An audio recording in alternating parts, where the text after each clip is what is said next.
Widih, ini nih ya. Ini tradisi bang, jadi patut untuk dilestarikan. Apa ini?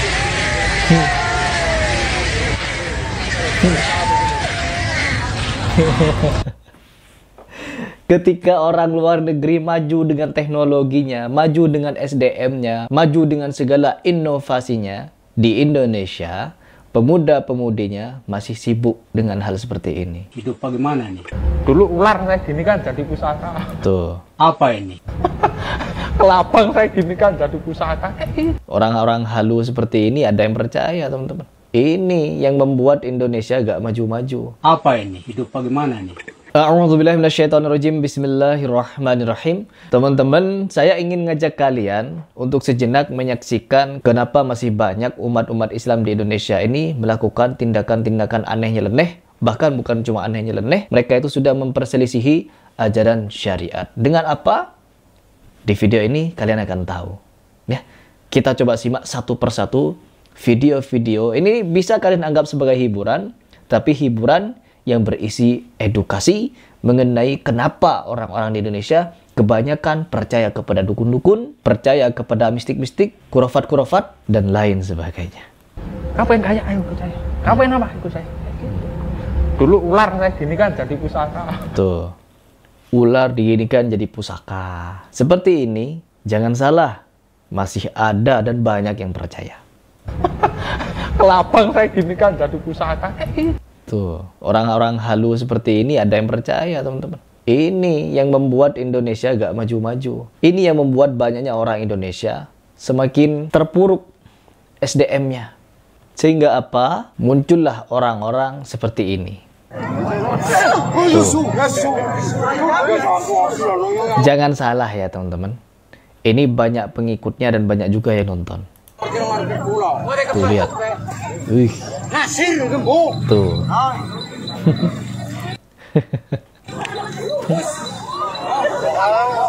Ya Allah.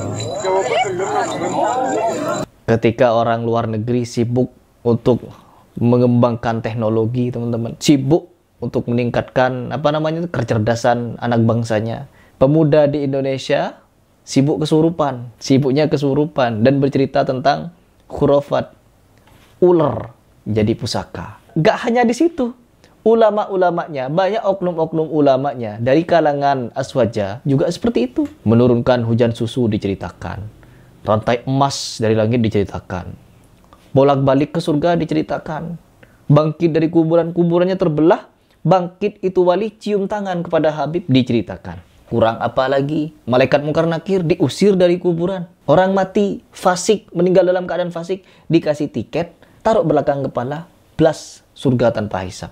Seperti itu dipercaya ampuradul, teman-teman.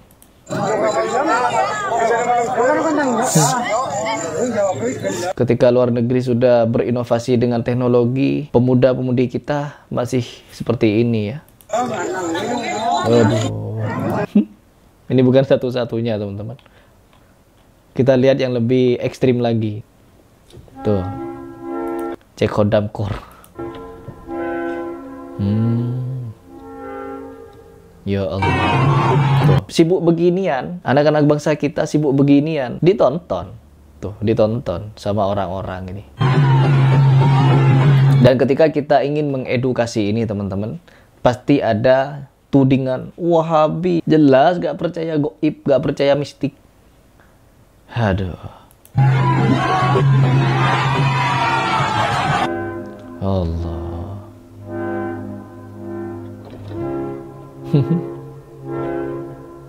Ya Allah.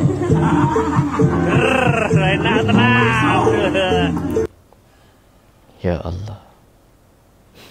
Mau sampai kapan? Mau sampai kapan?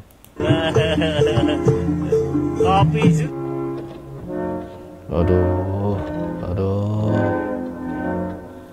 Cosplay, mau jadi apa namanya itu? Kurama.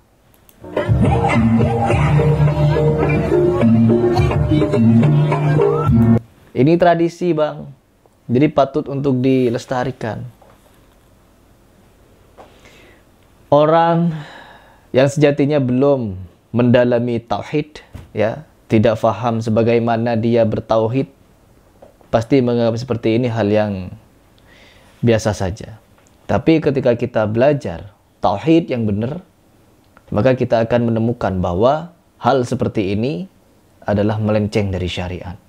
Bekerja sama dengan setan, bekerja sama dengan iblis, bekerja sama dengan jin. Ini adalah sesuatu yang sudah dilarang oleh Allah Subhanahu wa taala, bahwa ada sebagian dari golongan manusia, laki-laki dari golongan manusia, minta bantuan terhadap golongan jin laki-laki. Itu Allah yang menyatakan. Dan tidaklah jin-jin itu membawa mereka pada kesesatan yang lebih sesat lagi. Begitu. Tauhid. Kalian harus belajar tauhid, teman-teman. Agar tahu perbuatan seperti ini itu terlarang. Apalagi, ya kalau kesurupan beneran. Kalau bohongan, kan ada tuh.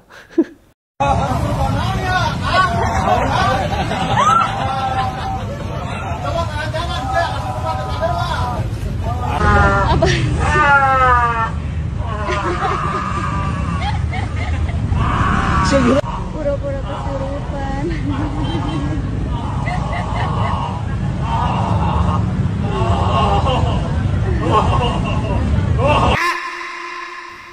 Ada yang sampai, ya Allah. Aduh. Iya deh. Ini nih ya. Ya orang ini ya pertama melihat ini, yang kesurupan ikut.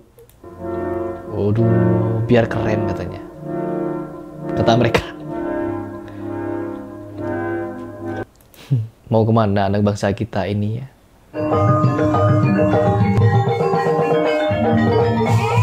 Kenapa kebanyakan perempuan sudah yang kesurupan-kesurupan? Lucunya.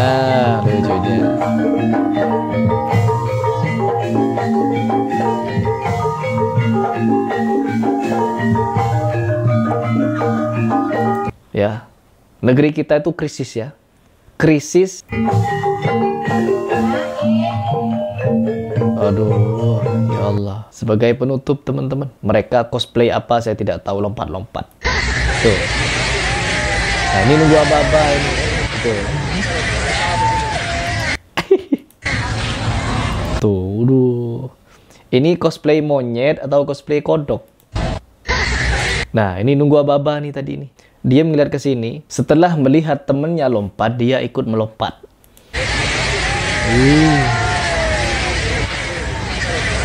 Ya Allah.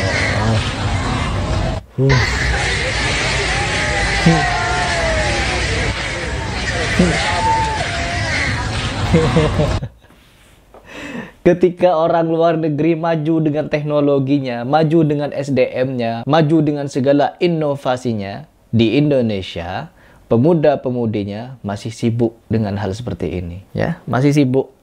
Ya, meskipun ada di Indonesia banyak juga orang-orang atau anak pemuda yang berprestasi, juga berpikir inovasi. Tak dapat dipungkiri, yang seperti ini juga gak kalah banyak. Gak kalah banyak. Karena di Indonesia sudah sangat lama didoktrin dengan hal-hal khurafat, takayul. Akhirnya apa? Yang menjadi mindset bagi orang-orang atau generasi ini, ya seperti ini sebagiannya. Memang susah untuk mendakwahkan seperti ini, itu susah. Untuk mengingatkan seperti ini itu susah. Karena ini tauhid. Orang yang seperti saya mengingatkan tentang hal seperti ini tidak bermanfaat, tidak berguna. Ada nanti segolongan yang mensupport seperti ini. Bahkan ketika kita mendakwahkan tentang jimat, hukum jimat, itu tidak boleh. Bisa jatuh pada kesyirikan. Atau itu benar-benar kesyirikan sudah. Ada sosok tokoh, kiai, singa aswaja, yang menyatakan boleh menggunakan jimat. Sunnatullah. Ketika ada orang yang mendakwahkan ini tidak boleh untuk meninggalkan hal seperti ini, pasti akan ada sosok-sosok atau tokoh-tokoh yang membela hal tersebut. Sunnatullah. Tinggal kita pilih mana nih yang lebih masuk ke dalam hati kita, mana yang lebih sesuai dengan Al-Quran dan Al-Hadis, mana yang lebih aman di dalam kita beragama. Tinggal ikuti itu. Gak perlu ribet-ribet. Tinggal kita memaparkan fakta nih, fakta-faktanya. Nih dalil-dalilnya, nih nas-nasnya dari Al-Quran. Selesai. Tidak perlu dipaksa mereka. Biar mereka berpikir. Kalau tidak mau berpikir ya silahkan. Begitu. Baik teman-teman. Mungkin itu saja yang ingin saya bagikan kepada kalian. Ya. Ini fenomena di negeri kita. yang dimana masih banyak orang-orang atau pemuda-pemudi kita yang masih didinabobokkan dengan takhayul dan khurafat, bahkan dengan pembodohan-pembodohan, kesurupan-kesurupan yang dilakukan oleh mereka. Saya menganggapnya pembodohan karena misalkan benar-benar mereka kesurupan, ya mereka bodoh, sudah mengizinkan jin itu menguasai tubuh mereka. Ya kalau mereka berakting seperti ini, ya itu bodoh juga, membodohi orang-orang yang ada di sekitar mereka. Begitu. Dan saya yakin 90% penonton YouTube saya, ya, subscriber saya adalah orang-orang yang cerdas.